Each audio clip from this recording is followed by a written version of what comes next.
ଭଲରେ ସମସ୍ତଙ୍କ ଦେହ ଭଲ ଅଛି ତ? ହଉ ଆଜି ଆମେ ଗୋଟେ ନୂଆ ପାଠଟେ ପଢିବା ହେଲା। ଆଜି ପଢିବା କଣ? ଆମ ଓଡ଼ିଶାର ଜାତୀୟ ସଂକେତ ସବୁ ଜାଣିବା। ସମସ୍ତେ ଜାଣିଛ? ଜାଣିଛ ତ? ମୁଁ ପଚାରିବି, ମତେ ତା ଉତ୍ତର ଦବ ହେଲା। କହିଲ ଆମ ଓଡ଼ିଶାର ଜାତୀୟ ପଶୁର ନାମ କଣ? ଜାତୀୟ ପଶୁର ନାମ କଣ? ସମ୍ବର।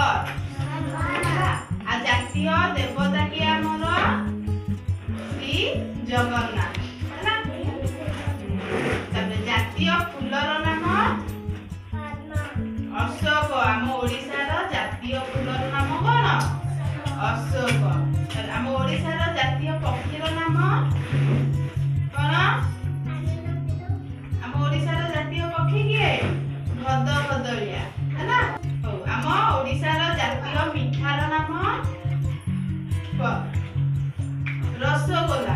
ରସଗୋଲା ସମସ୍ତେ ଖାଇଛ ତ? ବଢିଆ ଲାଗେ? ମିଠା ଲାଗେ ନା କଣ? ମିଠା ଲାଗେ ନା? ହଁ। ଆଉ ଆମ ଓଡ଼ିଶାର ଜାତୀୟ ଗଛର ନାମ କଣ? ଅଶ୍ୱତ୍ଥ ଗଛ। ଦେଖିଛ ସମସ୍ତେ?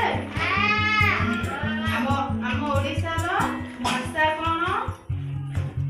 ଆମେ ସବୁ କୋଉ ଭାଷାରେ କଥାବାର୍ତ୍ତା ହଉଛେ? ଓଡ଼ିଆରେ ହେଲା। ଆମ ଓଡ଼ିଶାର ଜାତୀୟ ଭାଷା କଣ? ଓଡ଼ିଆ ହେଲା। ଆମ ଓଡ଼ିଶାର ଜାତୀୟ ଖାଦ୍ୟର ନାମ କଣ? ଭାତ ବା ପଖାଳ ହେଲା। ଆମ ଓଡ଼ିଶାର ଜାତୀୟ ନାଚର ନାମ କଣ?